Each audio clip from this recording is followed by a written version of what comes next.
嗨，大家好，我是躺平叔。今天是2025年4月19号，这一期咱们还得聊一聊大同的订婚强奸案。关于这个订婚强奸案，现在网上还有好多议论，我们也聊了很多期。虽然我判断的基本上比较准确，但是很多是我自己推测的。你比如说，男女双方不熟，男女双方不信任，男女双方的父母不信任啊，男女双方的父母，尤其是男方的父母母亲误判形势，固执，甚至我认为在订婚之前，也就是强奸案发生之前，他们之间谈的并不愉快，双方充满了猜忌，所以强奸案发生以后才有这样的处理方式和手段。这一切都是我根据媒体报道，我个人做了很多推测，当然了，还有法院的判决。今天凤凰网也有一篇报道，他就把整个的案子到警方立案之前的做了一个详细的报道。正好我看了一下，他这个报道正好把我推测的部分基本上都报道出来了，所以我觉得很有必要把它看一遍。就是凤凰网他就详细的报道这个事情为什么走到这一步，它是个悲剧。我们一起看一下，它这叫婚房里的强奸案。2023年，也就是2年前5月2号下午3点，山西省大同市阳高县一对年轻男女走进了县城里一栋居民楼，这个电梯一进一出2段视频，两个人的关系发生了翻天颠覆性的改变。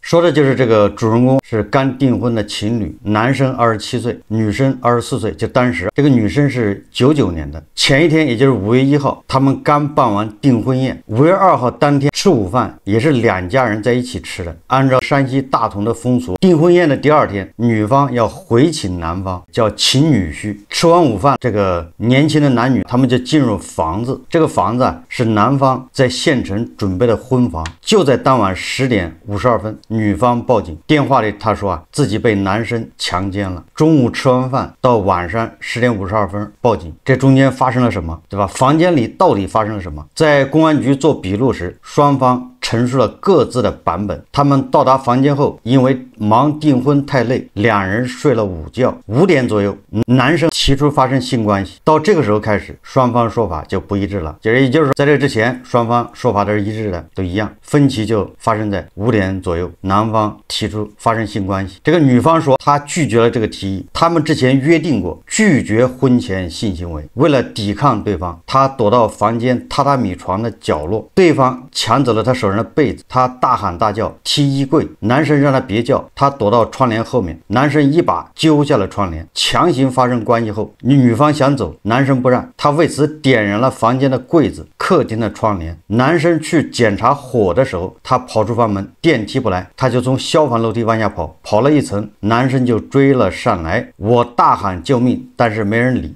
这个是女方的说法。但是男方说女生当时没有任何抵抗，只是点火逃跑，是她事后情绪不稳定。你看双方说的不一样了。几个月后，阳高县人民法院一审判决，男方席某某违背受害人意志，构成强奸罪，判刑3年。为了回应舆论的质疑，阳高县人民法院还发布了一份答记者问，法官解释了判决的原因。双方虽已订婚，但女生明确表达过反对婚前性行为。案发这一天男生还是强行与她发生了性关系。虽然事后双方有协商情节，但不影响认定席某某的行为构成强奸罪。所以阳高县法官的讲述认定了女生的说法。事后这个女生情绪激动，实施了点火烧卧室、柜子和客厅窗帘等行为，并且逃出房间，通过消防楼梯从14层下到13层呼喊救命，后被强行拖拽回房内。在这个期间，她的手机被拿走，直到回家途中，母亲打来电话，就是女方母亲打来电话，她才重新拿回手机。凤凰网说，很难说清楚这对情侣对彼此有多少了解。从2023年1月30日相亲到2023年5月2日案发，他们相识还不足100天，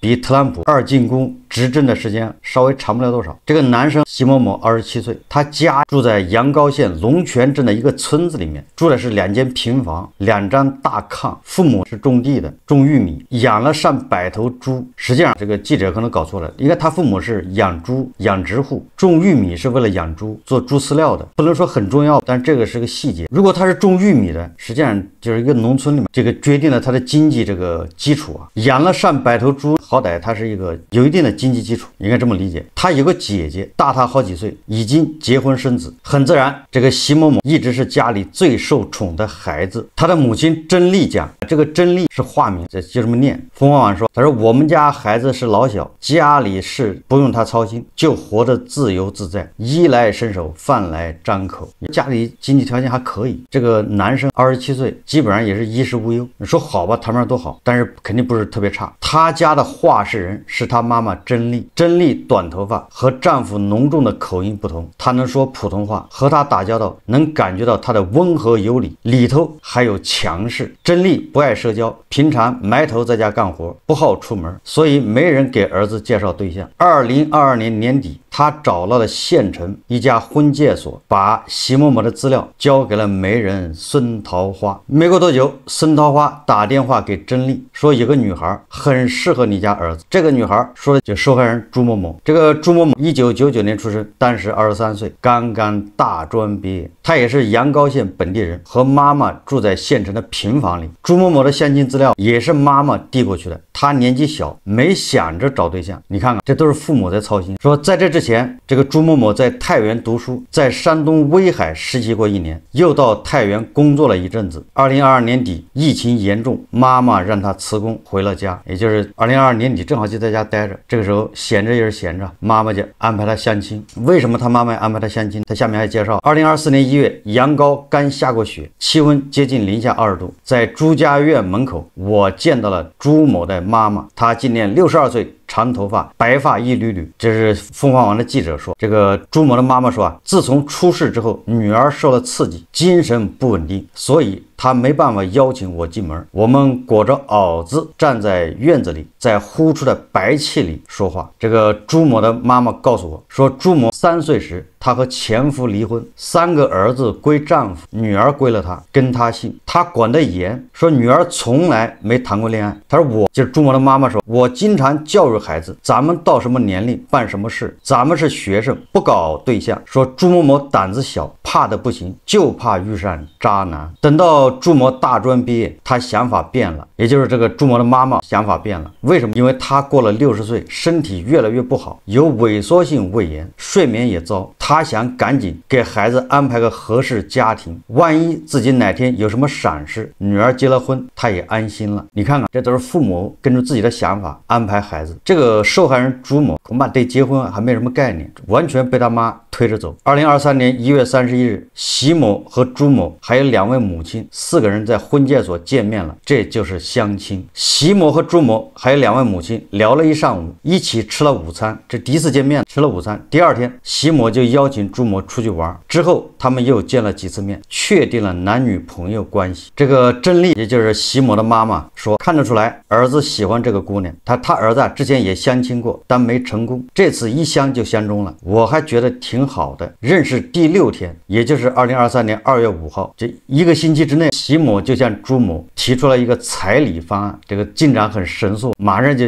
因为相亲，大家奔着是结婚去的，不是聊天，不是认识一下，所以第6天就给了一个彩礼方案，18万8，包括5金。他让朱某和他母亲商量，朱某表示同意。18万8这个价钱在当地算高的，但也不算太夸张。为了儿子能结婚，家里咬咬牙掏了。朱某的母亲也说了，彩礼他不留，婚后会让朱某带回小家。这个是凤凰网说的，人家这个受害者母亲，她要8万8的彩礼，不是自己要，是要给女儿带回小家的。当然了，一定还有很多人他不信这个的，因为他已经按照自己的设想，这就是女方敲诈。我们接着往下看，说当关系进展太快，一边谈着彩礼，朱某受害人也表现出犹豫和不确信。也就是朱某他对结婚他没有感觉，没有概念，他相当于大专刚毕业，23岁，没谈过恋爱。最主要的是大专毕业，在太原上学，在威海打工1年，他在阳高县怎么待得下去呢？大家要理解，也就是说，这个受害人朱某他对未来都不确定，他是不是要在阳高待一辈子，还是想去大城市谋生，天高任鸟飞，是吧？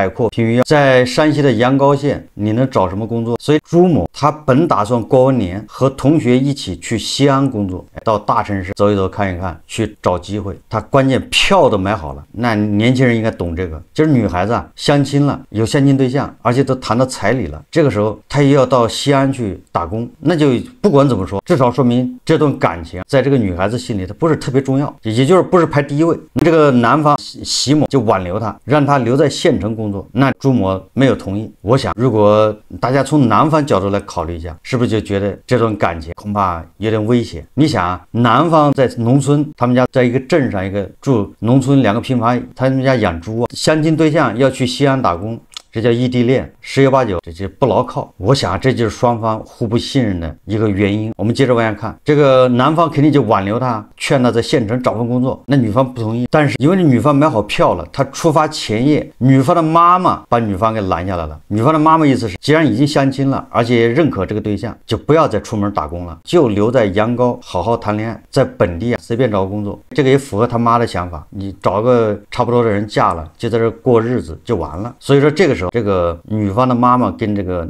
男方观点基本一致，所以这个女方的妈妈把这个女方给拦下了，她就没去成西安。这个受害人朱某刚开始是很难接受的，就是自己的男朋友、自己的妈妈都不让她到西安打工，所以她在微信里面跟这个男方还抱怨说阳高的工作机会少，那个男方就西阳建议她去做淘宝客服或者去移动、联通营业厅工作，就是说随便找个工作。这个女方找到一个招聘信息发给了这个男方，是县城一家公司招聘办公室人员。你说在县城找工作，这个大家也能想象。你看这个双方恐怕是一个导火索，双方不太信任，男方总觉得这个女方要跑，这个女方当然我凭什么要在县城待着，她都是受过教育的，她就觉得她应该属于大城市。男女双方交往的时候，他们呈现出不太一样的爱情观。这个男方的妈妈甄丽说他儿子比较大男子主义，挑选对象也很严格，浓妆艳抹的，穿衣服露肚脐眼的女孩他不喜欢，他就不喜欢那种艳的，他喜欢朴素一点的。说男方挣的不多，但却说只要朱某愿意，他可以不上班，他来养家，也就是男方来养家，这是两码事。男方愿意养家，女方同意不同意那是另外一回事，因为人要找到自己的价值，何况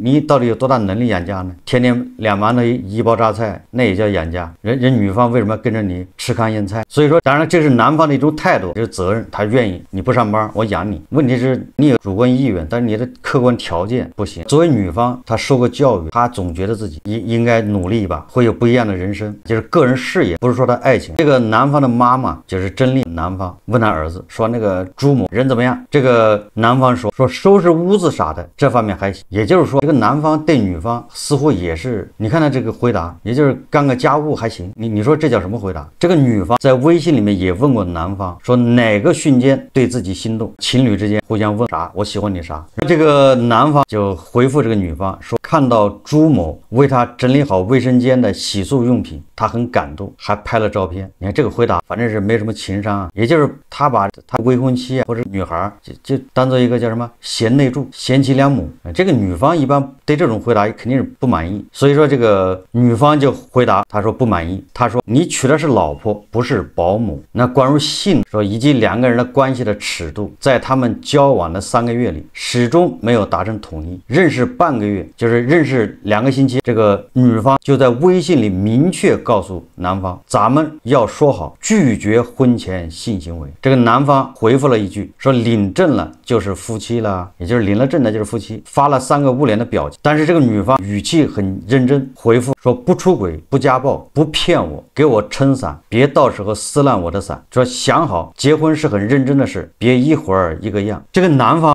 到现在为止他还没整明白，他自己也知道领证了就是夫妻，问题他没领证，这问题恰恰就出在这儿。所以事后女方的妈妈要求男方赶紧去领个证，但是以上这一切在男方的母亲甄丽的说法下，他又变成另外一个版本的故事，也就是这个男方的妈妈他有另外一套说辞。案发后这个男方的妈妈在网上发发帖求助，说男方与女方相识后不久就去过县城那间空置的婚房，因为他有一次去看到门口拖鞋的位置动过了，床上有2床被子，床单上有女生的长发，他当时挺高兴，觉得两人感情好是好事。但后来这个说法逐渐演变成他俩同居过，他们都在一个被窝里睡过，案发后男女双方的笔录都显示他们此前未发生过性行为。也这个男方的妈妈在案发以后释放了很多模棱两可的说法，混淆了视线，把这事情搞得特别复杂。实际上男女双方口供都承认这个强奸案发生之前没有任何性行为。那么围绕着这个案子，它的线索实际上就是钱。所以这3个月里面，就是从认识到订婚，钱是双方之间另一个矛盾根源。这个男方和女方聊天记录里常常谈到钱。认识第1周，他们就在讨论彩礼的价格。当地习俗要给新娘买新衣服，衣服该是多少钱？婚礼时上车下车又是多少钱？婚戒多少钱？男方应下了18万8的彩礼。但甄丽说，男方的妈妈说，他家养猪，猪价不稳，收入也有大小年。这猪周期，这个大家都好理解。平均下来一年大概能挣6到10万。这几年花得多，彩礼家里一时拿不出来，订婚时要先给10万，家里没有，他问能不能先给5万8，猪家不同意。最后这个男方的妈妈卖掉了34头猪，又找男方的姐姐，就是跟他女儿借了3万，凑了10万块。那你想想，我们如果从男方的角度来看，卖34头猪又借钱凑了10万块，这个也不容易。那这个过程中恐怕也是一肚子气，疙疙瘩瘩的。关于彩礼，另一个争议的是房子。这个男方为儿子准备的婚房，这个婚房是男方单独所有，这房产证上只有他一个人名字。2023年4月，朱家提出，就女方家里提出想在房本上加名字。对这个要求，这个男方的妈妈肯定是不舒服，觉得他们要的太多了，但也不好意思撕破脸，怕婚事黄了。你看，这就是订婚之前双方这种博弈实际上已经埋下了祸根，双方都不舒服，双方都不信任。甄丽说，等他们感情稳定了，结婚1年再加名。这个他这个方案也对，你别一结婚就离婚了，合着这个鸡飞蛋打，你保证结完婚之后过了1年再加名字。但是女方认为这个承诺比较虚，女方也有道理，他们希望这个女方她女儿未来有个保障。你看双方都是不信任，于是在5月1号订婚宴上，双方闹得不太开心。这就是我分析的，为什么强奸案发生之后，他们男方还女方的妈妈在车里面讨论的，后来事情发生180度转弯，这个前面一定有铺垫了，一定是有个大背景。这个订婚宴上，双方就闹得不开心，在宴席上，媒人孙桃花拿出已经写好的信纸，一式2份作为契约，上面写着西洋本人，也就是男方与父母亲承诺并同意，就是西洋与朱斐，也就是这个男女双方结婚1年后，房本加上女方的名字。但是你看看，这就是一个合同，还有履约条件。但是女方的大哥他看了这个纸上的内容，他就提出了异议。他说1年后这个说法不合适，就1年后什么意思？365天之后，第1天还是第2天还是第3天，还是1年以后再过10年，都叫1年以后，也就是这个说法不严谨。那特朗普就开过这种玩笑，这都是特朗普带的头。特朗普不说吗？24小时停火。俄乌战争，他24小时停火，但是他没说从什么时候开始算。你看看，这不就玩字眼了吗？所以朱家大哥说了，那你这个协议有漏洞，1年以后，那你以后到底什么时间你加名字？这朱家大哥就建议划掉这个后字，在结婚1周年当天加名字。他说这是对的，这叫可执行，就确定哪一天加名字。你1年以后这个范围，那就比较麻烦了。所以你看看，就为了1年后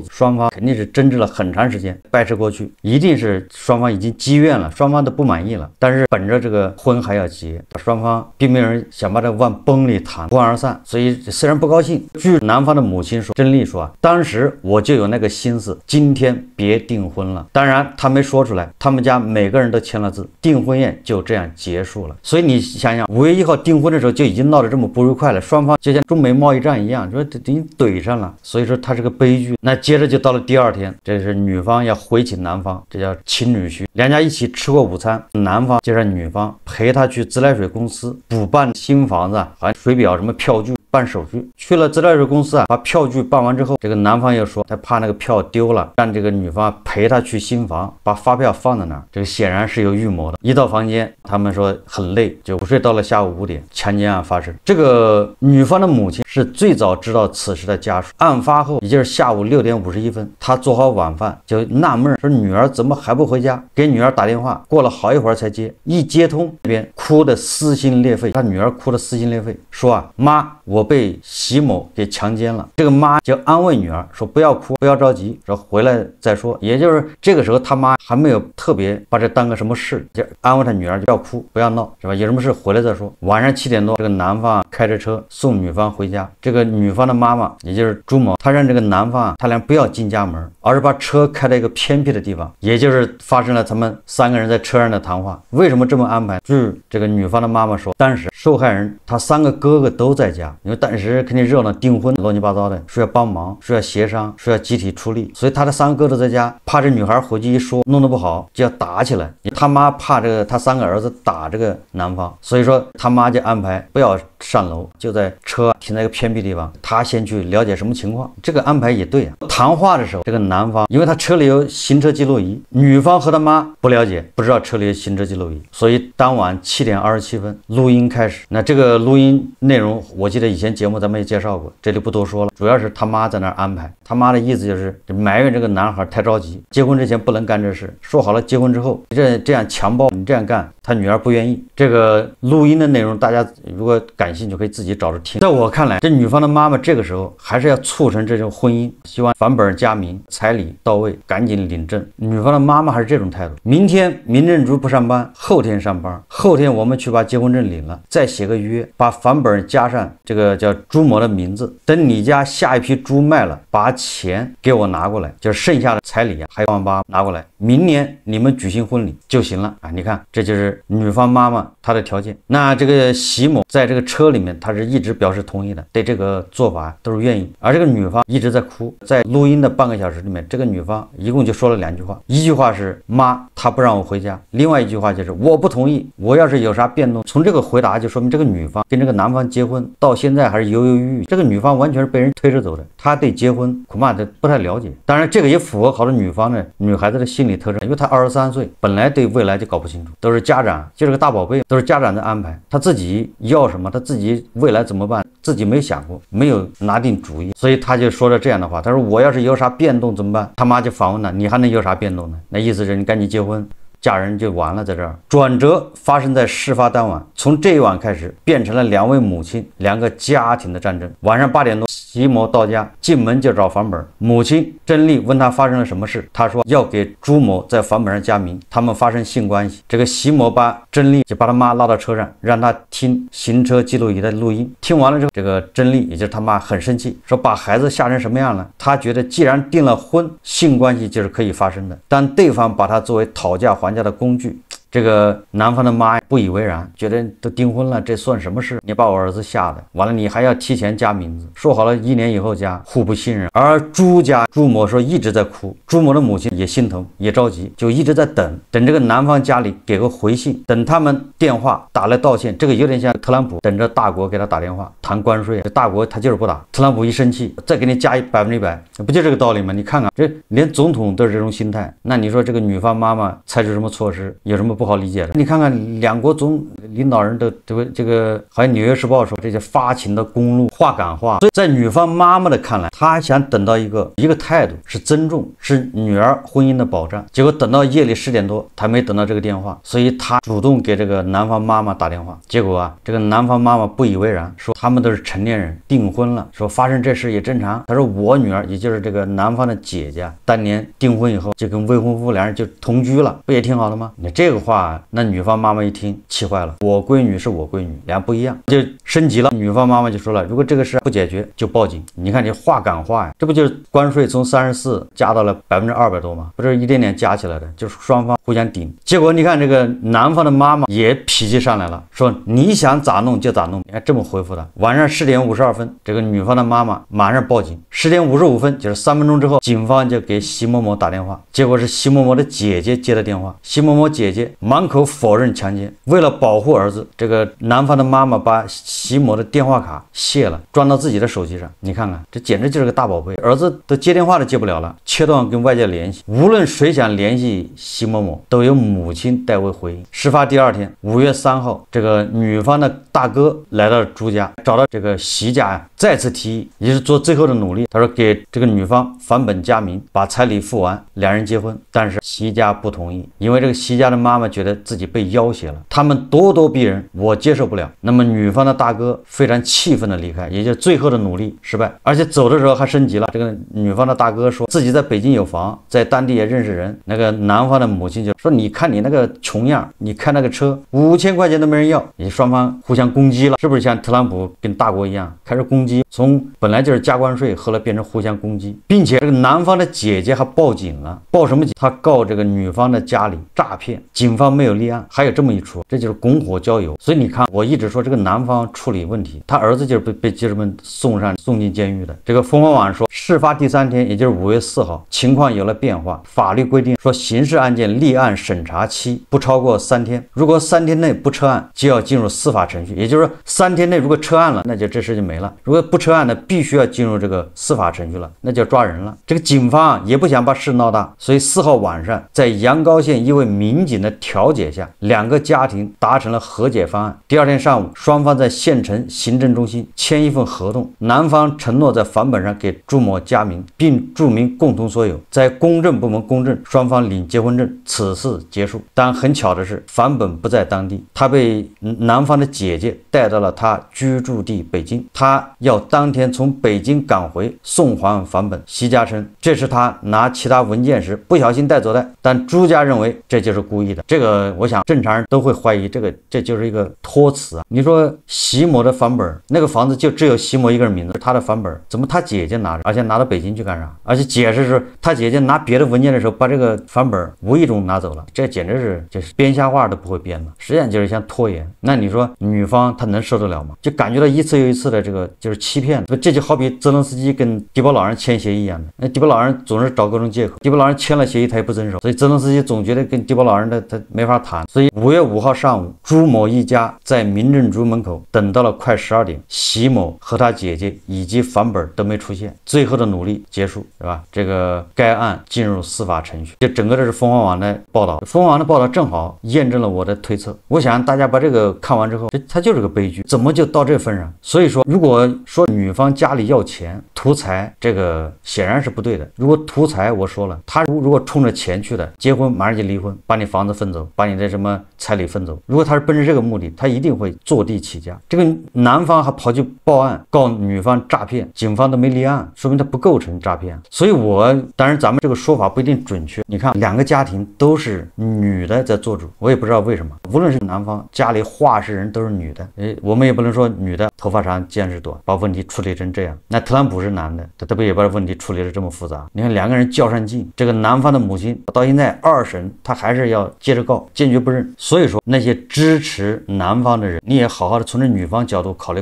问题，支持女方的人也得从男方角度考虑问题。男方他为什么不信任？他总觉得自己被要挟了，那实际上就是个整个的彩礼的谈判过程让双方非常不愉快，双方根本就不信任，总觉得你是有目的。女方认为男方你就没诚意，男方觉得女方你是猴急，你肯定是有目的。加上男方的妈妈误判，还有男方的姐姐，所以你看这个一个家里如果都是女的做主，确实有问题。你看男方里面啊，男方他爸没生意，恐怕在家里不管事，是他妈和他姐管事。你不能不说女性处理这种问题的时候，她偏感性，她很难理性的对待，她更容易赌气，把她儿子把她弟弟给害了。而女方年纪太小，一直从小被保护，没谈过恋爱，根本就对结婚对他妈为以后的事业，说以后人生怎么走什么都不知道，听他妈的。男方也一样，对吧？也是听他妈的。所以就2大宝贝，后面是2个大人在那操纵。我在想，如果这个女方啊，她在交往的这100天里面，她没有说过什么拒绝婚前性行为，突然遇到这么个事情，这个好像男方还情有可原，年轻男女独处一室出现这些问题，这都很正常。但是女方确实在意这个，她一而再再而三的强调不会婚前什么性行为，什么同居。而且这女的确实这么干的，她这个23岁，她都没有发生过，她都没谈过恋爱，人家就是这个信条。那你要想一下，这么一个人，结果你非要这个猜测突然动土，你非不信这个邪，非要破人家这个规矩，结果那你说女方生气，完全可以理解，这是人家最忌惮的事情，结果你跟人家破了之后，你又没有这个态度，后面也不愿意去弥补，所以我得出一个结论，这就是当前这个社会背景下是一个悲剧，高彩礼，男女谈恋爱不容易，结婚难，年轻人迷茫，对不对？不知道自己干什么，找不到工作，你看这女方就是这样，这是一种各个因素叠加到一起的一个悲剧，再加上男方父母、男方的妈妈和姐姐法盲，导致这个悲剧。二审的时候，据说准备给予缓刑，但是这个男方好像家长坚决不同意，认为自己没罪。好，这期节目我们就聊到这里，感谢大家收看。如果喜欢我的节目，欢迎订阅转发，也可以在下方留言评论，谢谢大家。